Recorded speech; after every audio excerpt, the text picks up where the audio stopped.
Look! Listen. Taylor. It's another episode of your favorite podcast. You know it is your favorite podcast. Look, listen with Geese Guyera, Ellipses, and Taylor. It's episode 142. 142 already. And, Taylor, believe it or not, we're going to discuss an episode of Pokémon Horizons, one of the very last in Rayquaza Rising. That's right, it's episode 88, Geese Peep. Happy International Beaver Day. And happy... Is it? It's almost Happy Easter today. Really? Next week? 2 weeks? Why is there not a Pokemon event for this? I know. I thought the same thing. What on earth are you doing over there, Niantic or Spenga or whatever the new company's called? It's me, Spenga. My new company is Spenga. I buy everything. All right, guys. Okay. Enough fooling around. Nobody comes here for nonsense. They come here for hard-hitting Pokemon facts, and for that reason, Taylor, set up Geese Peep. It's time for Peep of the Week. You say the rest. Okay. Geese. What you been? What have you been peeping on, Geese? Peeping in on Geese. What's geesin with you, Geese? It's Peep of the Week. Take it all away. Reporter Peep reporting in with her schedule. Take it away now, Geese Peep. First segment of the week. Go ahead, please. I went to the swamp. Now, moving on to watching play of the week. No. I went to the swamp. Oh, no. I went to the swamp, and it was a good swamp day. It's been really dry here, and because it's really dry, there's only certain areas of the swamp that have standing water, so it forces all the animals to be in one spot. Oh, good. You get to see all the alligators. I saw a huge alligator, like 8-foot alligator, so big, and it was hunting, and it was so cool to watch. And I saw roseate spoonbills. Question before we talk about whatever masquerade you went to. Oh, that was a Pokemon joke you made, a reference. Do you mean you just watched it sit 1 foot below the surface? No. Okay, it was really interesting. It would leap out of the water and splash into the water to stun the fish. And then it would put the stunned fish in its mouth and eat them. It was really another interesting. Pokemon reference. Stunfisk, I heard it. I also saw some snakes, and I was so mad. After the swamp, I took a nap, and my parents went to church. And at church, my parents saw a family of otters, and I've never been more disappointed to not go to church. My brain didn't understand how to parse what you were saying. So when you said a family of otters, I thought it was an unknown sect of Christianity that I had just never heard about. And they were visiting from a different church. And they were like, ooh, we've got some otters on, what's it called? Exchange program. Outside the church, there's a pond, and the otters apparently live there. I also saw at the swamp 2 baby barred owls, and there was a guy. But they're not even allowed. No, that's okay. It's a great joke, Geese. Go on. I'm laughing. There was a guy who had a camera that was literally 3 feet tall, and it must have cost $10,000. You mean it was on a 3-foot tripod, or was a the lens was 3 feet long. He was waiting, he said, for hours to get the perfect shot of a baby owl as soon as it woke up. And anyway, I tried to ask him for his Instagram, but he said he didn't have one, which I don't believe. He's a liar. I saw a banded water snake, and on its back was a baby banded water snake. A baby snake was riding the back of its mom, which I've never seen before, and I don't know if it's regular snake behavior, but it was very interesting. And if there's any snake experts, any herpetologists in the chat, please let me know.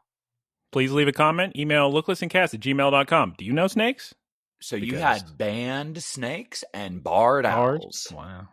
And there was a North American racer. Geese Peep, this sounds like an incredible day at the swamp. I was so tired afterwards. I was the floppiest I've ever been in my entire life.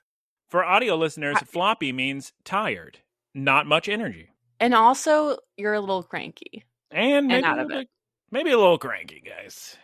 After the swamp, my mom made us go all the way, 50-minute drive, straight to Skyline Chili so my dad could have chili. First Now of all, moving on to watching, playing, eating of the week. Geese Peep, take it away. What did you eat this week? First of all, not worth it to drive 50 minutes to Skyline Chili. Have you ever eaten Skyline chili? No. Most people, It's not good. It's the laughing stock of chili. And that's coming from, me. Am I right, Taylor? Tombo's. I don't. So do you think Tombo's has good chili? Like, if you took your own opinion out of it, do you think most people like their chili? That's a difficult question because there's so many ways to go at it. Are you asking, do people like eating it? I think they do like eating it. Mm-hmm. I think if you're having a chili competition, it's gonna. I think it's gonna get last place probably. Yeah, okay. But people still like it on the burgers and fries. So Skyline chili is like equivalent to that. Skyline chili just drops a bunch of disgusting looking stuff on top of spaghetti. Oh wait, I've heard of that. Isn't it like a little bit sweet or cinnamony? Yes, it's disgusting. It tastes I've heard of that. So gross. Oh, I think you're talking about. I really want to try it. I thought you were talking about, it's an Ohio thing. I thought you were talking about for a second there. I thought you were talking about Jollibee. Isn't that the Singaporean fried chicken restaurant? Filipino fried chicken restaurant? It is. Anyway, guys, they didn't even have French fries at the Skyline Chili. So you know what I ate when my parents ate chili?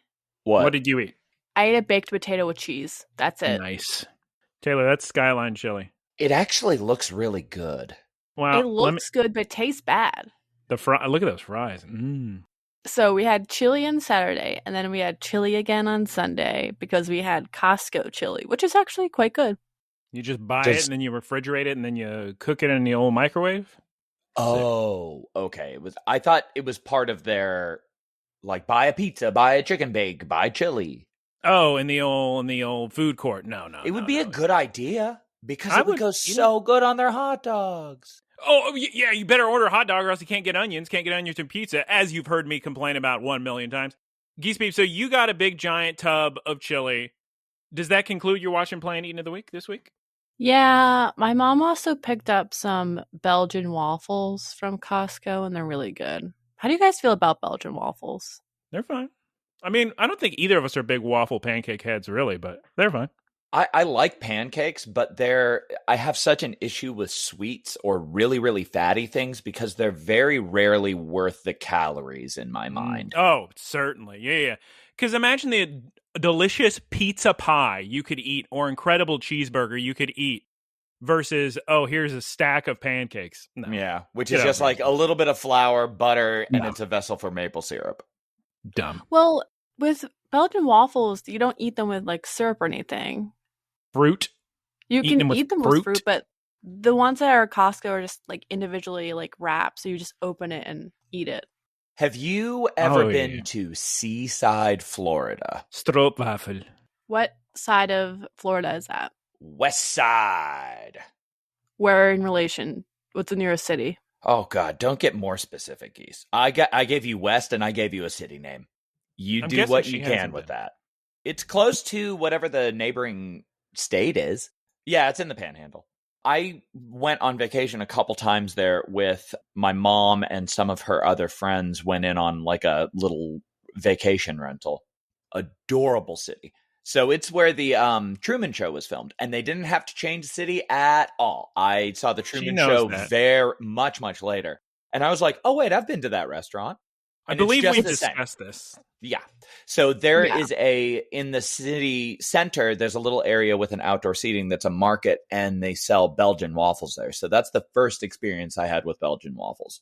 Taste-wise, I'm never going to gravitate back towards that, but my first experience eating one was fantastic. In my watching, playing, eating of the week this week, I just played nothing but Pokemon. Just catching shiny, Scarlet Violet, Let's Go Pikachu Eevee, you name it. And also, I'm probably near the end of Sunrise on the Reaping, the new Hunger Games book. It's good.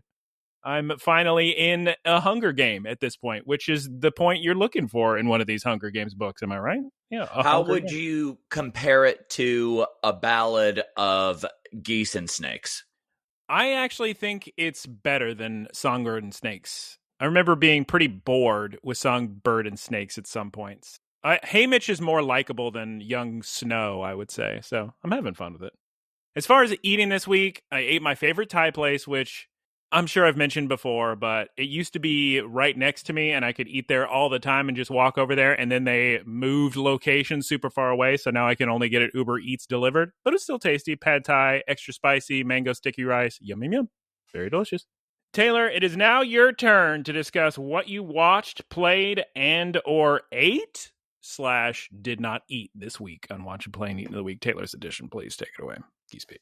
I did not play a darn thing. Thursday night, I went to bed incredibly early. Friday morning, got on a flight to Phoenix, Arizona. Sunny, dry, life-draining Phoenix, Arizona. Yes, Geese. So you did play something. You played water polo. Yes, I did. This was a massive tournament. It turns out I actually know the tournament organizer from a team I used to play for in Los Angeles. They did it very well. It turned out there were 48 teams at this tournament, making it I haven't heard of a larger one. Very well run, not well planned. Maybe a week before the tournament starts. I'm looking at this schedule saying you created an elite.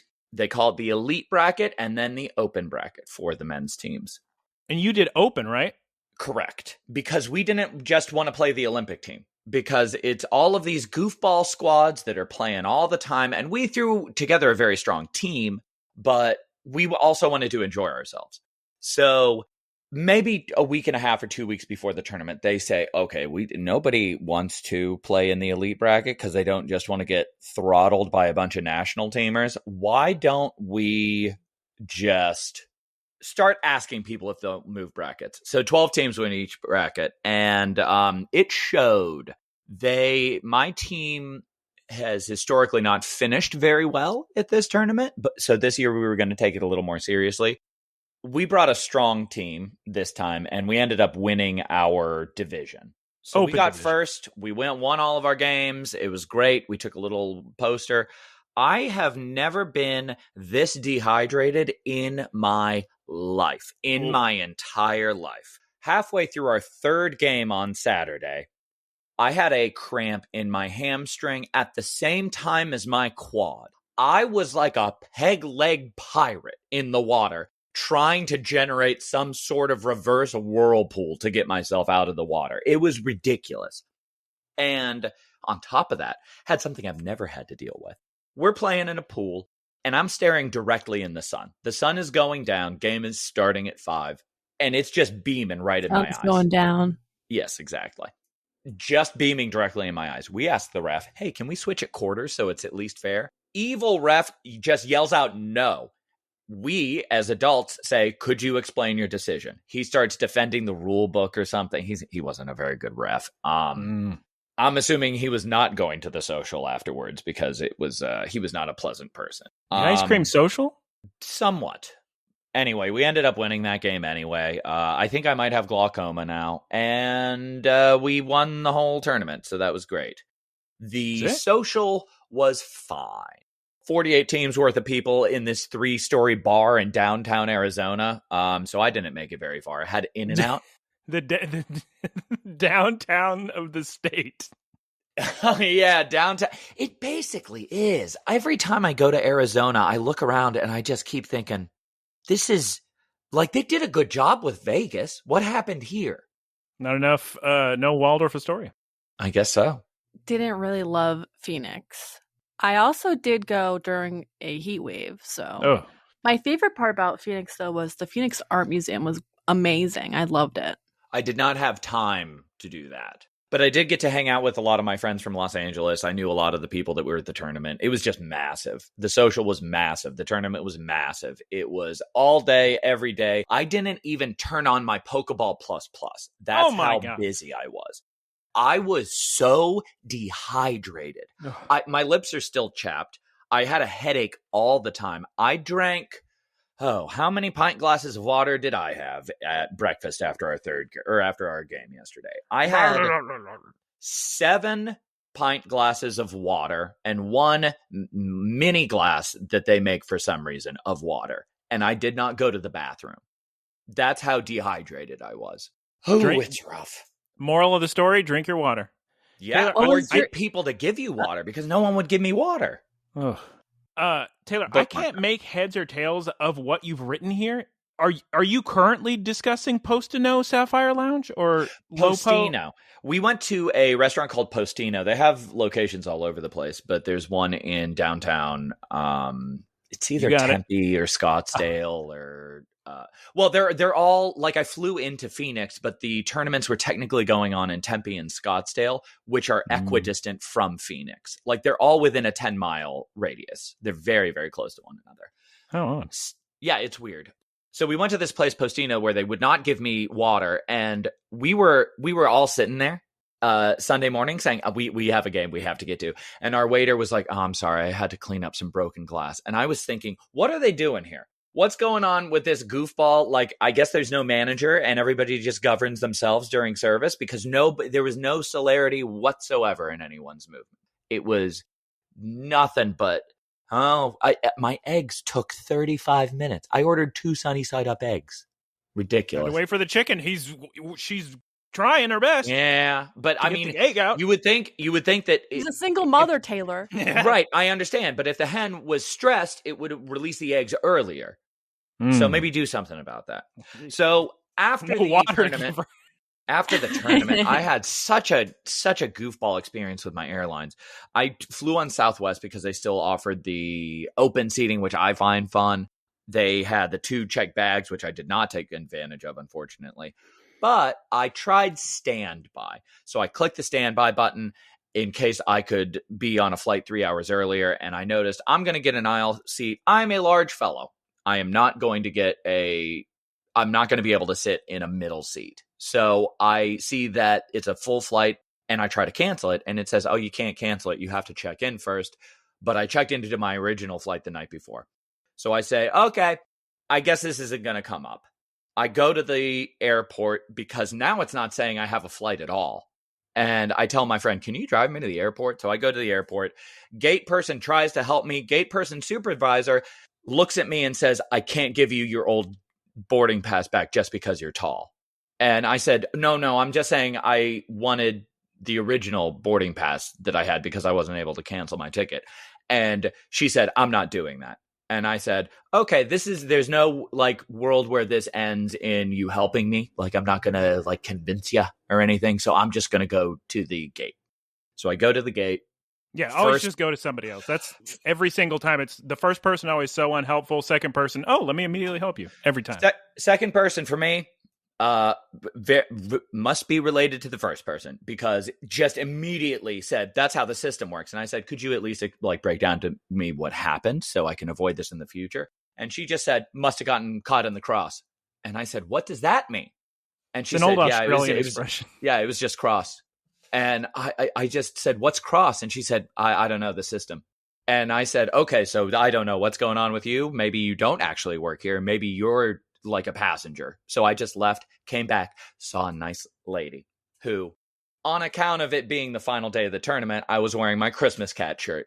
I walk up to this old lady and she was probably in her 70s, not that old. And she says, in the driest voice I've ever heard in my life, why are you wearing a Christmas cat shirt if it's not even Christmas? And I thought, this is my girl. This is the girl that's going to help me out. If you're commenting on the season of my shirt, I'm in.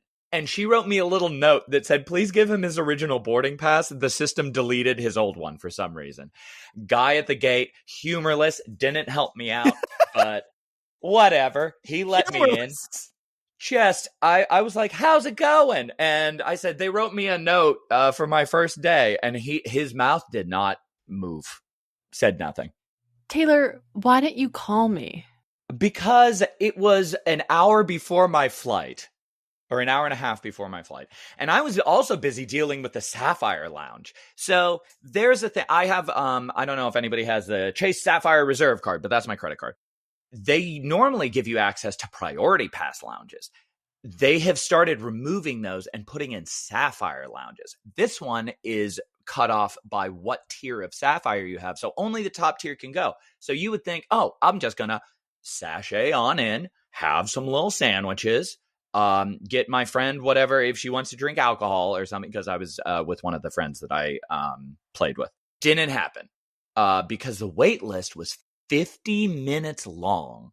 So I don't know what their game is, but basically they've still just eliminated lounges. They want the richest of the rich only. I have the card. There's no card above what I have. I don't know what to do. Taylor? 50-minute wait. 50. Who's sitting there with an hour and a half of free time before their flight? Honestly, Nobody. that would be me. Certainly, because she shows up to airports 5 hours early. But yes, all Southwest employees are probably upset now because everybody hates them and is yelling at them every day of the week. Southwest took a turn at post 2021. Don't even get me started. I'll actually cry. But look, guys, I could go to the airport right now in my new backpack. And you could have as much chili as you want. Guys, just not look. at the Sapphire Reserve Lounge, if there is one. For audio listeners, Geese Peep is wearing a backpack, and she looks like she's ready for her first day of 3rd grade. Who's ready for Poké-news? Poké-news of the week. Everybody who plays Pokemon TCG Pocket, guess what, everybody? Sarah B is here with news for you. The Pokemon TCG Pocket Palm Mott Drop event is now live, adding 5 new promo cards into the game. Taylor, I'll tell you what, I've never been so lucky in my life. Every pack I open, it's a brand new promo. Lucky me. And there's an adorable new Bidoof. You got to get him. He's oh, really? Also, as Sarah B reports, the Pokemon Go, and this is a very applicable for us, a Pokemon podcast about Pokemon Horizons. The Pokemon Go Pokemon Horizons celebration event has been announced. It runs from April 16th through April 22nd. It adds Tinkaton and Liko Hat Floragato into the game. You kidding me? Look at her. She's got a hat with Liko's little symbol on it. You joke? I wish the hat was just a thought bubble. Also, spoilers, guys. Floragato, you kidding me? Are you a little behind the times? I don't know if you guys watched today's episode, but spoilers. Ooh, yeah, spoilers. Also, the final piece of news this week, the Pokémon Company International have teamed up with Google. Very British of you, Joe Sarabi. Let me do a quick American edit. The Pokemon Company International has teamed up with Google to add a sub-game to Google searches to catch all 151 Kanto Pokemon. How about that? Very fun. Oh, that's fun. Yeah, play a little Google game. They've done that before. As a matter of fact, do you guys remember when that was a thing prior to Pokemon Go launching and everybody got real excited about it, and then Pokemon Go came out? Like, it was an April Fool's Day thing on Google Maps. When? No. It was pretty close to the launch of Pokemon Go. So what was that? 2016. Yeah, before 2016. It was fun. It is now time to discuss an episode of Pokemon. Let me bring my notes. And other things. Oh, wait. Taylor, can you please tell us what happened last time on Pokes? Previously on Pokemon, Zygarde rallies for his name's not Zeronius. His name is something else. Gibeon. That's right. Gibeon Zeronius Johnson. Geese Peep, can you please tell us the name of this week's episode in English? I like how it's some kind of like newspaper headline. It's very odd. The white Zygarde causes shockwaves. Millions in distress. Or in Japanese, Gekushin no shiroi jigaru de. Geese Peep, I'm going to need a 1-sentence synopsis for this week's episode of Pokemon, please. The last stand against Zygarde. Ooh. Half of all episodes of Pokemon begin with this sentence. I don't think Geese Peep like this one because it's 99% battles. This is a good battle, though. I had fun with the battles. So yeah. We're going to see how Geese Peep feels shortly. I'm going to open my backpack and get the envelope out and reveal the answer. Oh no, the villagers, guys, from a few episodes ago. You remember Grandma No Teeth and Scaredy Cat Boy with the Noibat? 100%. Because I thought about them before this moment. And Grandma No Teeth is my favorite Silent Hill monster. If I could, I like that in the show, they decided to give her no teeth and a translator and then consistently reveal that she can just talk with her teeth. Yeah, she just got to put her teeth in. They're seeing the chaos and distress and disaster up in the skies, the effects of the Laqua. Oh my God, it's the same as 100 years ago. Mount Kumuri, no! Guys, what are Vibrava, Noibat, Turtonator, and poor, innocent, sweet, oblivious Spheal gonna do? Did you see Spheal's face just a smiling at the chaos? I didn't. I'm sad I missed that. He was happy about it. He's head thought no empty. What's the phrase? Okay, guys. The world may be ending, but at least you gotta hand it to the beautiful landscapes of this beautiful little village. I mean, look at those mountains. They're so pretty. Kidding me? We had a good run. Kidding me? Okay, this next scene is so good. We cut back to the Rising Voltaclers that were left on the Brave Olivine, and they're just scared. And Murdoch wants to do something, but Molly's brilliant advice is, let's just sit tight and believe in them. Now, here is perhaps foreshadowing for next week's episode, who's to say. We cut to Oreos, and that girl is staring at the emergency red button aboard the ship. Does she press it? No. Is she thinking about pressing it? Yes, Taylor. So, I wonder what that's going to do. We cut to the explorers versus the children and Fritos. Oh, the Lockweum is growing, and it's going to activate, and Pagogo-chan is charging up with the power of the 6 heroes. Footnote, side note, we actually got a comment about this because in last week were saying, why aren't the 6 heroes doing anything? And we got a comment saying the 6 heroes are too busy charging up Terapagos right now. So thank you very much for the clarification. I guess that makes sense.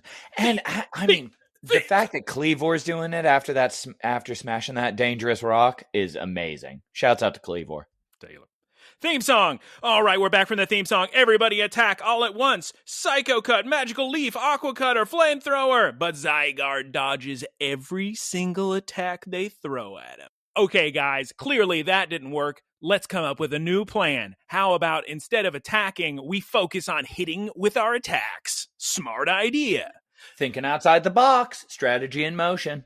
Genius of the Week Dot says, let me calculate something. I know that Zygarde is a dragon and ground type. What attack is going to be super effective? That's right, Taylor, you guessed it. Disarming voice. Crocalor is going to win the day, right? That's got to be the case, right? Let's do it, Crocalor. Florigato, quick attack. Quaxwell, use low kick. Crocalor, run into there. Maybe use a flame charge. Who's to say? I'm not sure. But whatever you do, make sure that you hit him with a big old disarming voice. But before anybody can hit anything, Gibeon comes out, Taylor, with the fattest command of all time, use Land's Wrath. Oh my It was really God. sick. We're in trouble now. I was not expecting Zygarde to be as sick as it was. I thought it was going to be very underwhelming. Zygarde, the protector of the ecosystem, you think he can't use a Land's Wrath to hold all these starters into place? They can't reach him at all. They normally do these things like Rayquaza, where it's just kind of, when it comes into play, well, I guess the Rayquaza fight was okay.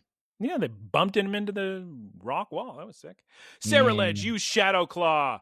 Zygarde, use Core Enforcer. Oh my God, this move removes all abilities. How sick is Zygarde? He can control everything. And Taylor, we get the sickest Z-Blast on the ground I've ever seen. Oh, so what is Z-Blast?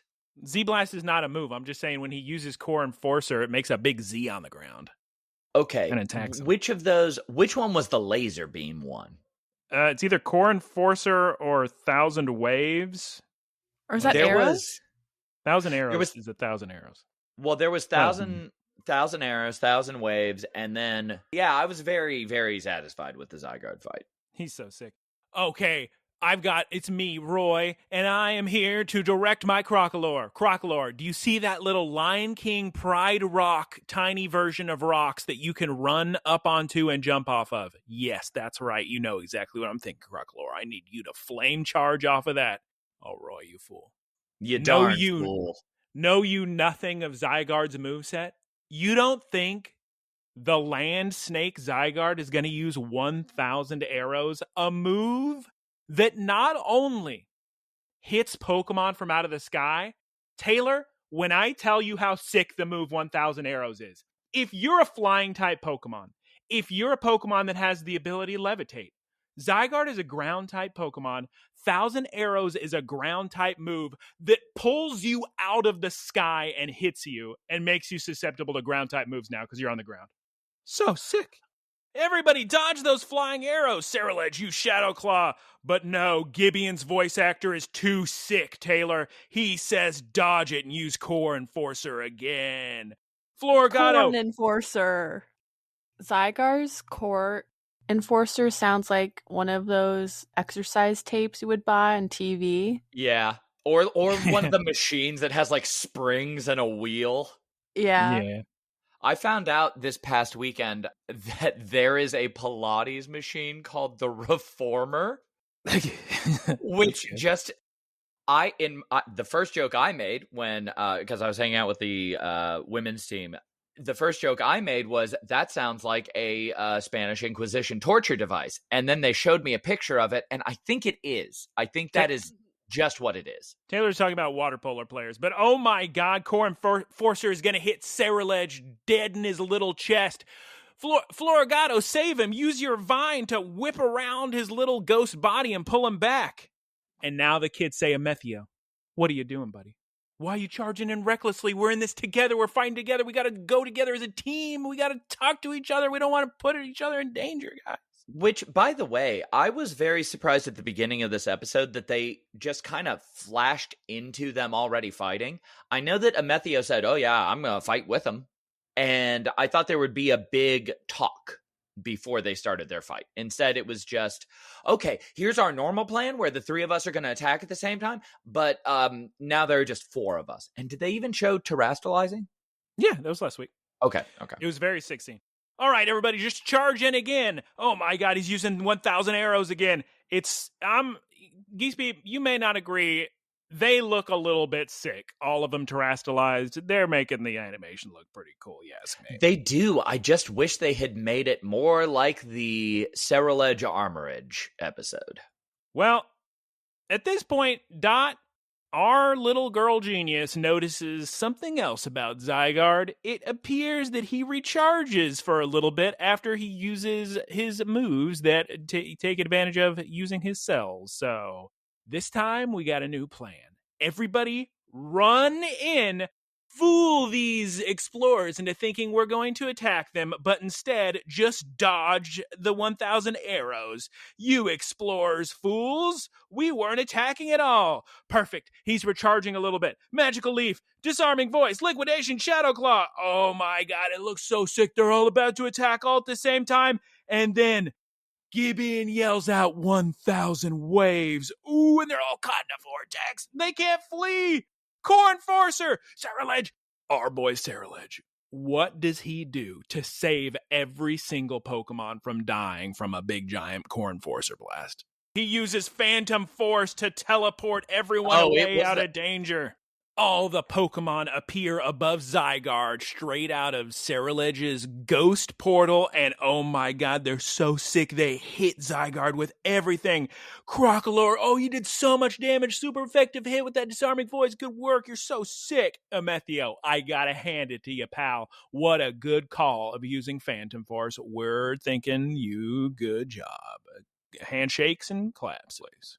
Once Gibbon gets hit by an attack, Geese Peep, what does he say? I've failed. Even one hit is failure. That's right, Geese Peep. Now Gibbon's about to get real serious. You think he was using his strength before? No. Now we're getting into serious business. I'm gonna use a move you could never imagine me declaring. Zygarde, Core Enforcer. Oh my god. Aqua Cutter, Psycho Cut, Core Enforcer, Flamethrower, Magical Leaf, and we got Dragon Ball Z Blast left and right. Oh my god, the animation's so sick. Liquidation, Bitter Blade, 1000 waves.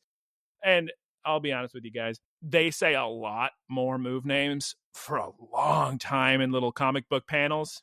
It's just the same moves I've said 25 times already. So just imagine me saying those moves again. You got it. Also, that is the motto of Pokemon battles.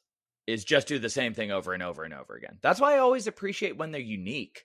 But this time, Taylor, much like Foolish Explorers, they also add acrobatics. So, guess what happened on our pickup recording? What happened? Oh, you know what happened. Oh, geese. Dogs. Guess what happened on our pickup recording? Dogs. No. Taylor and I, both trying to record, both of us going, no, that's on my end. No, that's on my end. We both had simultaneous sirens just going the whole time. It was fantastic. Everybody was so excited about the Nintendo Switch 2 announcement. I know. It's true. Anyway, all this boils down to is if you like battles, you're going to love this episode because Zygarde is just letting itself get hit. And I'm thinking, what's the plan? And also, guys, I totally forgot Lucius was here because they cut to a shot of Lucius and I went, oh, right.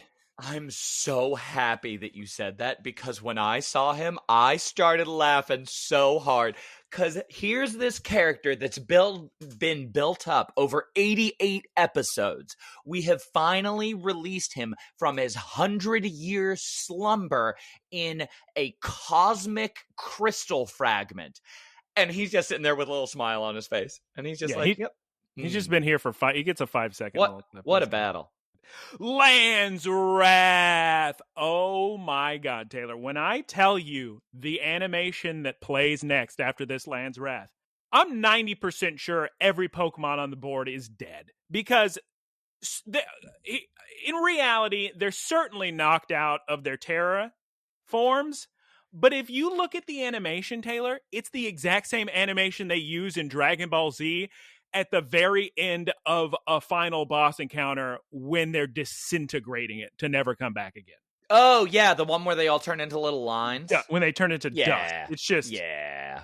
So, everybody's down for the count except, oh my goodness gracious, Floragato. She's resistant to ground, so she's still barely hanging on. Oh my God. Oh, and then they show Terrapagos, and my first thought is, Terrapagos is looking pretty charged, so he's probably going to be fine. Huh, yeah, he's great. Probably ready to go right now. He's at probably least 80%. Right, Geese Peep?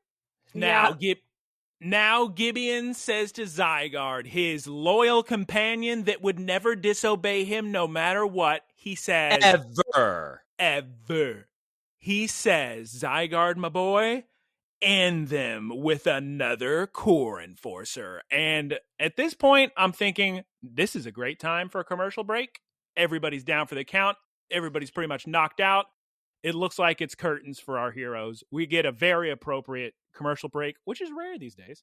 We're back from the commercial break, and the music is going to town. It's like Final Battle Star Wars chorus. Well, that's later on. We get the big choral music. With this, there is some sick music here. Yeah, later on, you get the little. Oh boy, am I ever going to get bagpipe? Well, we'll discuss. We got the sickest Star Wars music. Where Taylor, what's the planet that Anakin and Obi-Wan are fighting on? Tatooine. No, or Mustafar. Mustafar. Thank you, Taylor. We got Mustafar music going. Liko says to her girl, guys. There is one thing I can tell to you, you cat, that will make sure we will all win today. And that's a big magical leaf. Give me the biggest magical leaf you can, you little cat. And Zygarde just blocks it, so Gibeon starts laughing maniacally, and the Lockwium's growing, but Liko's not giving up. And now, Geese Peep, it's time for us all to remember the moral of every episode we've ever watched. It's all about bonds. It's all about working together. Hearts sinking, beating as one. Liko sprints up to her Floragato and tries to encourage her and says, Gambate, and we gotta protect everybody. Floragato, you're the only Pokemon alive. I don't know why we don't use the other Pokemon in our Pokeballs, but you're the only one left. You have to protect all your friends. What happens, Geese Peep?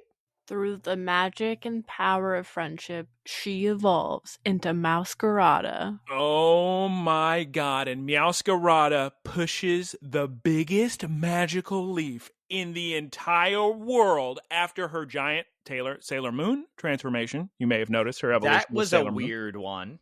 I was a bit confused by that. I mean, has there ever been an evolution animation that was that? Kidding me? Name 2. Blissey, probably. No. Mm.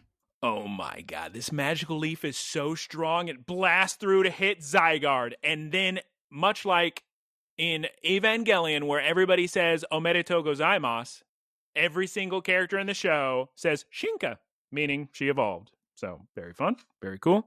I was laughing, because that's the second time they've done that in this episode. They did it with Amethio and the 3 twerps, and then they do it with every character saying, she evolved, she evolved, she evolved, she evolved, she evolved, she evolved. It's great. Very sick. Now we get a series of sick little montage guys with our boy Amethio. He says, wow, what a sick evolution.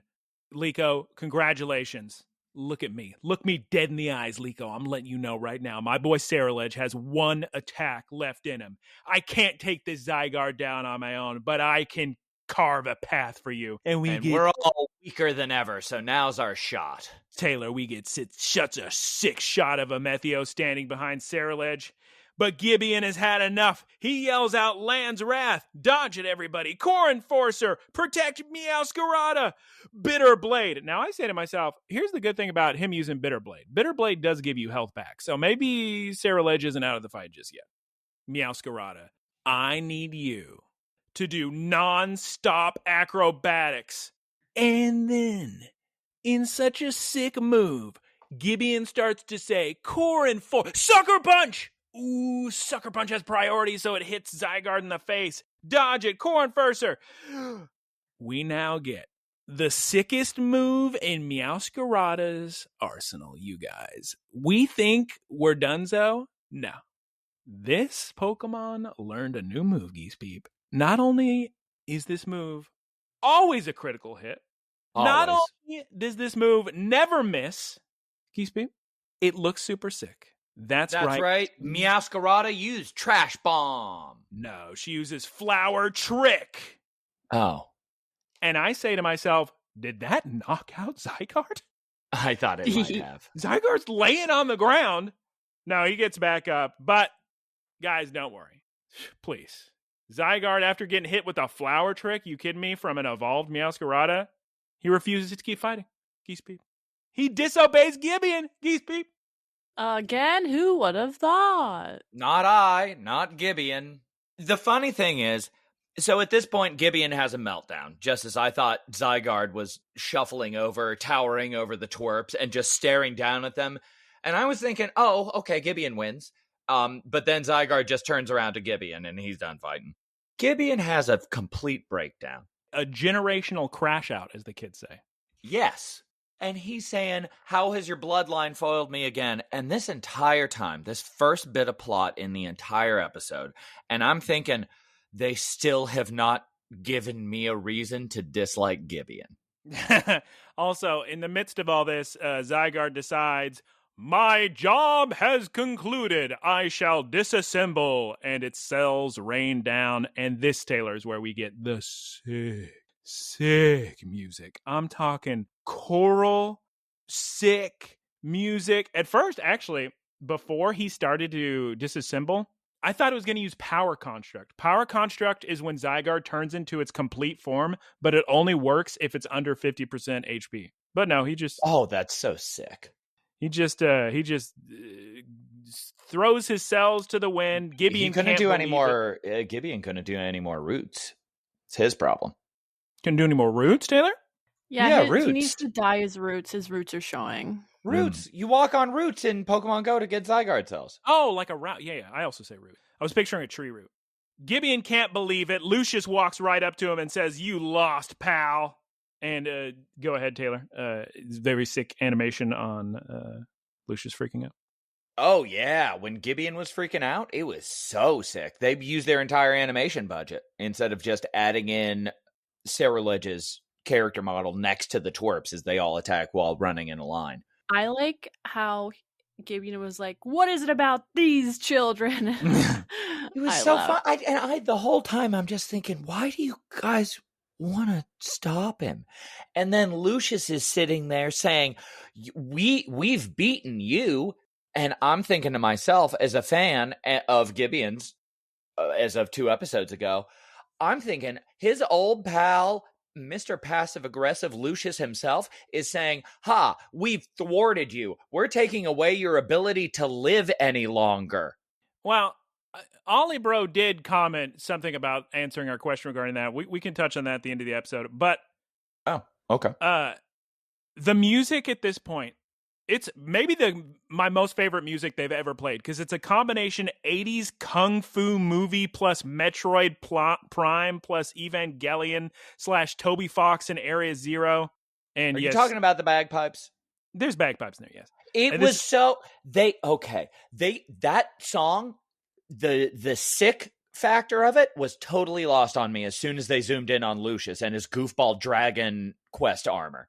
No. And his little smile and his not doing anything at all. No, he's so sick. But Geese Peep, could you please tell us the gist of the big long conversation between Gibeon and Lucius about Pokemon and spawns and whatnot? Lucius is like, by trusting their trainers, Pokemon can be stronger without limit. And his whole argument is your bond with your Pokemon is bigger than your bond with the material world. And Gibeon is like, bonds can't be proven by science. Only, which was weird. He was frustrated. He doesn't have to make sense right now. He's like, everything else, materials, immaterial. And then I love this line from Gibeon. He's like, Pokemon are weird little guys, and they can make miracles, and we don't understand them, but that's just how they are. I thought that was Lucius that said that. That's completely what I meant to say. Lucius is a very evil name, but that's appropriate because Lucius is the untrustworthy bad guy here. Also, I love a Methio going, yeah! Me too. I felt it too, Grandpa. Yeah, it's Gramps. So funny. It's just so funny because they just lost. Yeah. Like they literally just lost, and they're like, time for us to take the moral high ground. Let me tell you why we won, Gibeon. No, they didn't. Sitting, screaming from the losers section. They didn't lose. Remember, Zygarde said, all right, I prove you're good. And then Lucius Zygarde gave up. And also, why was Zygarde even involved in this interaction? Why did he fight the children? Were they interested in the balance? He was testing to make sure they're to good. What end? To what end Make was sure he what? testing them? That's the plot of every Pokemon entertainment. I'm just here to test you. Okay, Geese Peep. Lucius got really close to Gibeon, and I wrote in my notes, I bet Geese Peep wrote, are they going to kiss? Oh, hey, look, Pagogo-chan, my boy Terapagos. He's finally done charging up with all the 6 heroes. Look at him. Oh, he's flying up into the sky with all of them in their little Terra bubbles on top of Mount Laqua. Oh, my God, he transforms into his stellar form. Holy goodness gracious me, oh, my. He sends all the 6 heroes into the sky. Just clears the sky completely, and it's shining so incredibly bright. What is happening?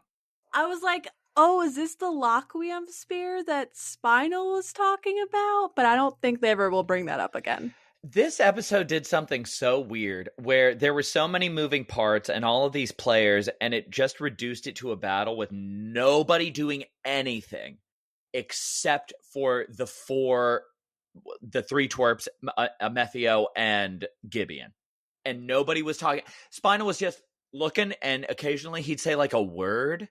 And Cap was just looking, and Fritos was just looking, and Lucius was just looking. It was weird. Well, Cap and Charizard are still beat up from their little fight. So then Roy stares up at stellar form Terapagos and says, oh, wow, terastallized. And then it says, to be continued. What a cliffhanger. I wonder what's going to happen next week on Pokemon. Hopefully nothing tragic. Gibeon had cool Pokemon ball. Yeah, that's an ancient Lucius Pokeball. did. Geese Peep, one of these days, you're going to have to remember which one is who. Wait, who? I refuse to remember anything. No. Which one actually had the ball? Was it Gibeon? They both have sick Pokeballs. Gibeon's Pokeball is silver. Okay. And Lucius's Pokeballs are kind of like golden brown. Yeah. Well, that concludes this episode. I had a lot of fun with it. Geese Peep, can you please tell us what happens on Frito's Seminar of the Week this week with Meowscarada? The magician Pokemon? Yes, the magician Pokemon, Mouscarada. Now, you keep saying Mao. Meowscarada. No, it's Mouscarada because it hunts mice. No, it's a cat, so it goes meow. Meowscarada. Meowscarada. Get out of here.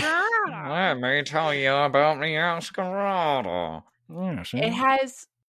It has great athletic abilities and it excels particularly in explosive power and flexibility. It also has a special skill that uses its cape. Do you know what it is?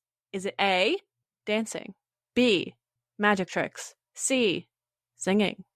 B, magic tricks. Final answer. Lock it in. Yes. By scattering light with its cape, it can make it look like its flower has vanished, thus taking its foes by surprise. Ooh. And then we get a really weak animation.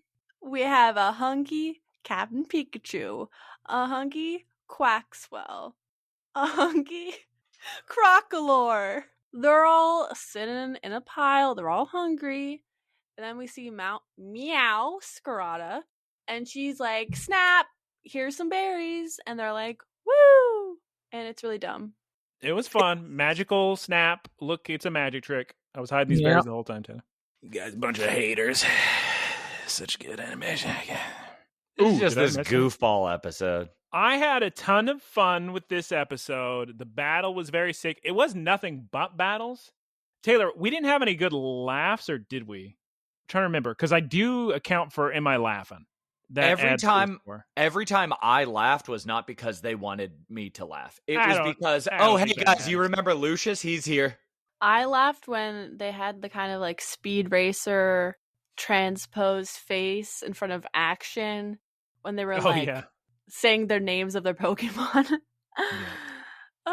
They really went to town in the little animation styles they tried during this battle, because they did every trick in the book. Unfortunately, Taylor and Geese Peep, I don't know what your scores are going to be. Zygarde was too sick. He used so many sick moves. I got hyped from the evolution. I had a great time. Yeah, I guess, what did I give last week? Because I want to give it a 9.0, but if I gave last week a 9.0, then we're in trouble. I'm going to have to, go back. We'll give it a 9.2. Okay, let's give... did I have more fun this week or last week? Let's see.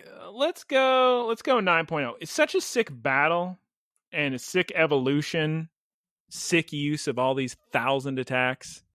But I wasn't laughing. So I almost want to give it an 8. Maybe an 8.9. Oh, let's no, but remember how cute. Oh, never mind. Remember how cute? Who's what? No. Nope. N/A. Out before ZA. Got him. Ooh, 1080p. Nice. 4K. Yeah. 60 frames, 120 frames. Yeah, I had a fun time with this episode. I thought it was cool. Final battle. Sick. Very funny that Lucius didn't do anything or other Pokemon didn't do anything. Taylor, how did you feel about this episode? I thought that I liked it until I thought about it and I realized I didn't. Now, to their credit, and I was actually going to bring this up earlier, when Zygarde's just rotating his attacks and doing the same thing, and people are yelling out the exact same attack. Oh, use a magical leaf. Now use a magical leaf. And now it's time for a magical leaf. I mean, magical leaf is very funny because she specifically adds adjectives to them. But the idea in Pokemon, in most PvE situations, is just using the same attack over and over again until you're in end game, and then you're doing like move setting up and stuff like that from what I've seen of you play. So I can't hold it against the show from a functional standpoint. Like, I think that's how Pokemon battles go. But I was not that entertained during the episode. It wasn't, like you said, it wasn't a lot of laughter. I expected any kind of reaction from Lucius, the hero of light himself, that everybody on the planet won't stop talking about. They just keep introducing these major set pieces, bringing those to the present and center stage, and then doing nothing with them. Not a little bit, nothing. Lucius sat there the whole time, smiled, and then said, "This is why you lost," right after Gibeon had actually won. So you keep saying that, but Zygarde gave up. He was like, "All right, guys, You're good. Right, but that's not Gibeon losing. That's his Pokemon not battling anymore. If you say so. What's your score of the week, Taylor? It was 6 in Zygarde. I liked the animation on, I think, all of Zygarde's attacks. They were very good. There was no laughing. There was nothing cute. Oreos wasn't in it nearly enough. She almost pressed a button, but there were so many animation styles used. Like Geese Peep said, the Speed Racer, we got comic book stuff. So many different things happen. The animation when Gibeon is having his breakdown, it's all very good animation, I think. Very cool. The best animation was during his breakdown. 1,000 arrows, 1,000 waves. They're also sick. Landsrath, kidding me? What a cool Pokemon. What a cool battle. But like at the end of the day, what happened? Meowscarada is now on the team. I think it was a fun time for evolution. I wish maybe they had fought a little bit before terastallizing. I wish that Amethio had been more naturally integrated into the twerp group instead of just adding Sarah Ledge's model next to the others in the line. I like that, like the color coding is fun. That's fine. You wanted it to be like Power Rangers, where they fight a little and then they morph and then they get into the Zords. That is what they normally do in this show. They normally wait for either the other person to terastallize, or it would have been really cool if they had been fighting, they had been on their last legs. Meowscarada comes into play through an evolution, and then as they're all about to be beaten, Terapagos evolves, or Terapagos, it's a different form. Changes into the stellar form. Okay, Terapagos changes into the stellar form. That makes the 4 Pokemon all terastallize. They attack Zygarde really, really hard. Zygarde realizes that they're strong enough to maintain balance / destroy the Loquium, whatever they need to do. Gibeon loses through, and that's all tying it back together. That's giving the 6 Heroes of Light a function. That's giving Lucius a tie-in because he's there. So his Pokemon are actually doing a lot of weight lifting instead of just, no, it's like a gym battle. Or you could see this on Route 61. Well, maybe that'll happen on next week's episode. Taylor, do you want to think about your score while Geese Peep tells us how she felt about it? I'm getting hype about my version of the episode, but that's pretty sick. That's a sick version. Yeah. And I just came up with that while I was talking. So I don't know what they're doing over there. I'm going to say 7.1. Ooh, that's a little low for as much sick stuff as we saw. Geese Peep, how did you feel about this incredible episode involving battles, evolutions, animations, crash outs, almost kiss between Lucius and Gibeon? 9.0, 9.5? If there was a kiss, it would have gotten a 10 out of 10. Okay. That would have been a nice 8.7 from me. I was so excited when this episode started, when I saw the rest of the crew. I was like, oh, thank goodness. They're all going to meet up. They're all going to do the handshake. They're all going to do this together. Especially because, Songo and Onyx, Coral and Sidian. I'm almost Sidian and Onyx. Okay, Sidian and Coral were there smiling. And I forgot the rest of the cast. Sorry, go ahead. And then the rest of the episode happened, and I was just disappointed. Yeah. Was the battle cool? Yeah. There were better ones in the series. The Zygarde half of the battle was very cool. The Twerps half of the battle was very copy-paste. Taylor, she used a big magical leaf. What else do you want from them? That's a good point. I did like how the kids they were always confident in their abilities, and they never doubted themselves. They immediately went into action. That was good. If there was them doubting, oh, can we do this? I don't know, guys. I would have stopped watching. But remember, this is their journey.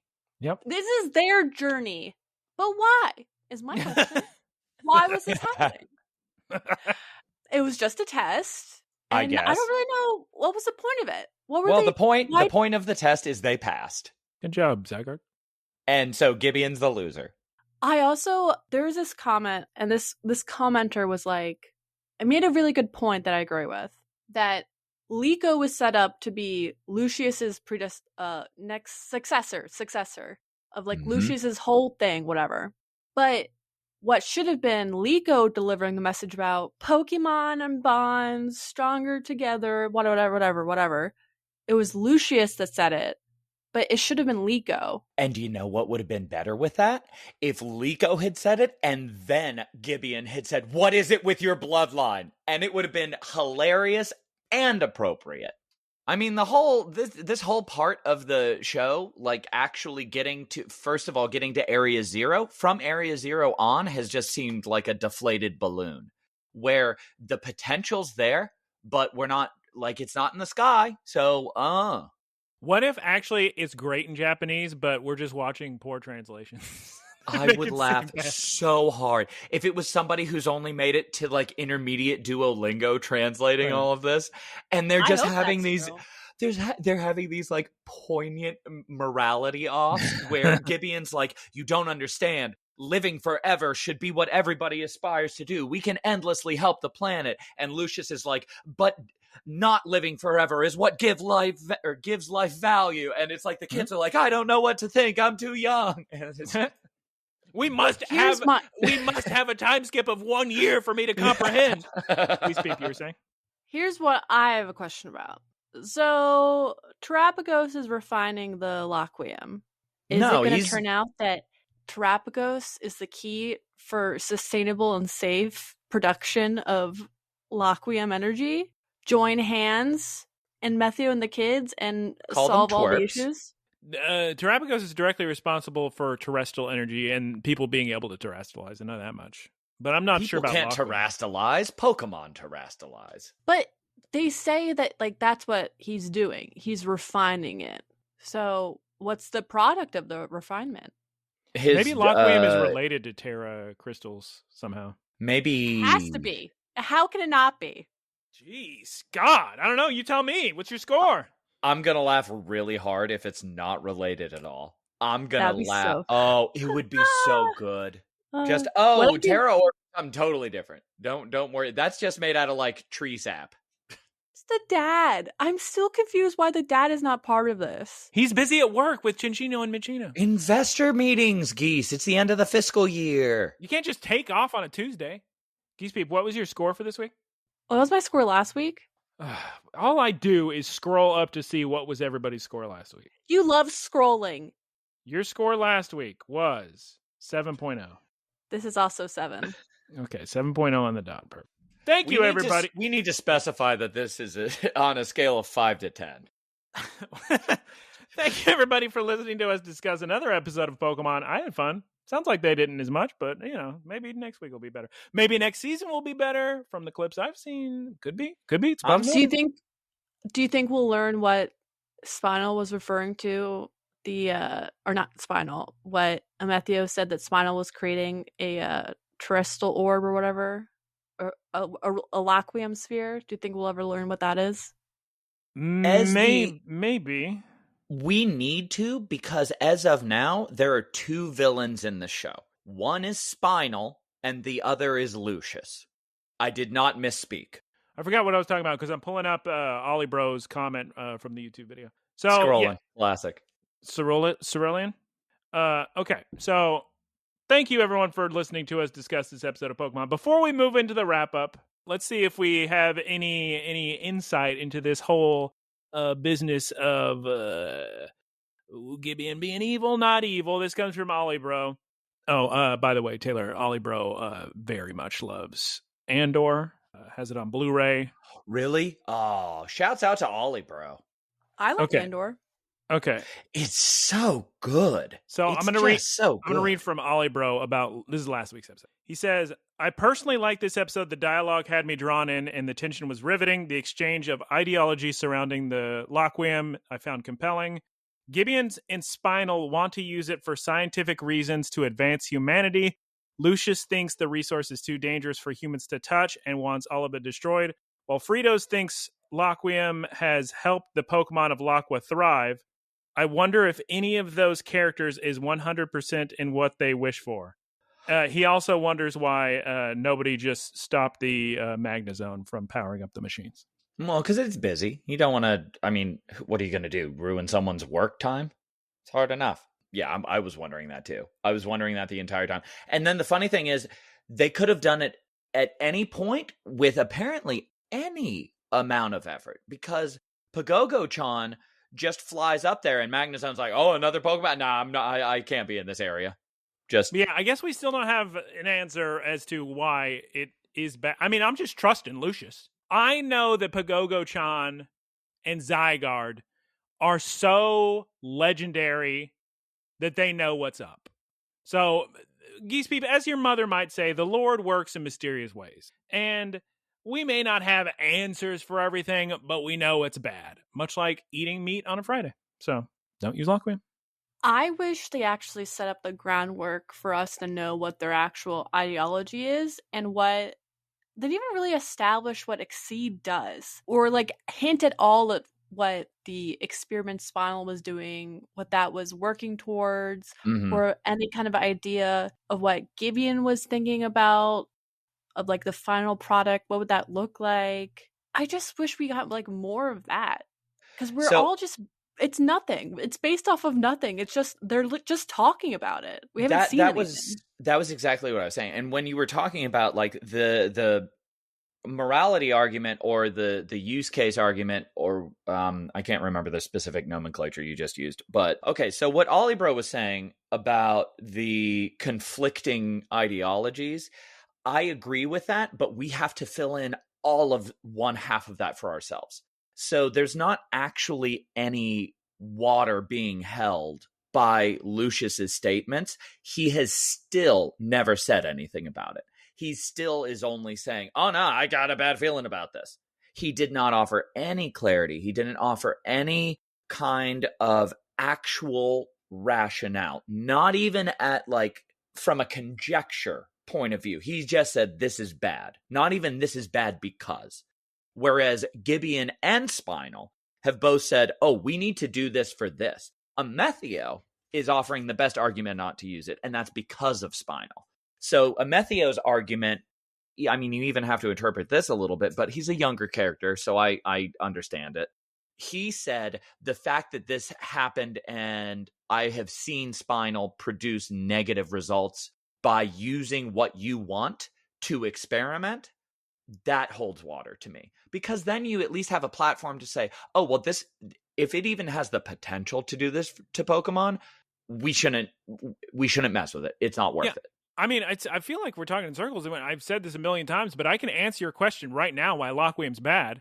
It hurts Pokemon and makes them go berserk. It makes them stronger, and that's why Spinal and Lucius, that's why Spinal and Gibeon want to use it.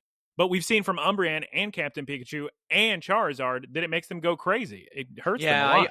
I keep forgetting about Charizard. You've only seen that one application. They talk as if there's like broad implications for the use. And we also have, on the flip side, this paradise that is presumably was created by the energy of Laqua. Correct. That now found a separate convenient energy to sustain it. But that's also a plus side, and also presumably creates terrestrialization. So maybe they're playing 8D chess, and it turns out the Rising Voltaclers and Lucius were evil the whole time, and they're the bad guys. So we'll see next season. I think we're playing checkers, and the writers are playing Mario Kart 7. That's the best thing that I can come up with. Mario Kart 7 is my favorite Mario Kart. So it's great. Well, Geese Peep, I guess it's time to move on to the wrap up. Take it away, Geese Peep. Thank you, everyone, for listening. You can find us at Look Listen Cast on Spotify, Apple Podcasts, and YouTube. Please like and comment so more people can find us. Also, thank you to Keith for our artwork. You can find him at twitch.tv/KeithSquared. Shouts out Professor Ticklebits for the website, Andy.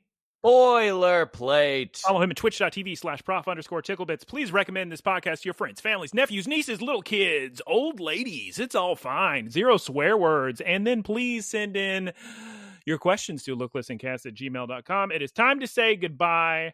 If I snap, it's because I'm listening to the fun music. Just so everyone is aware, these snaps are not directed at any one person, and I have video, audio proof of that, as well as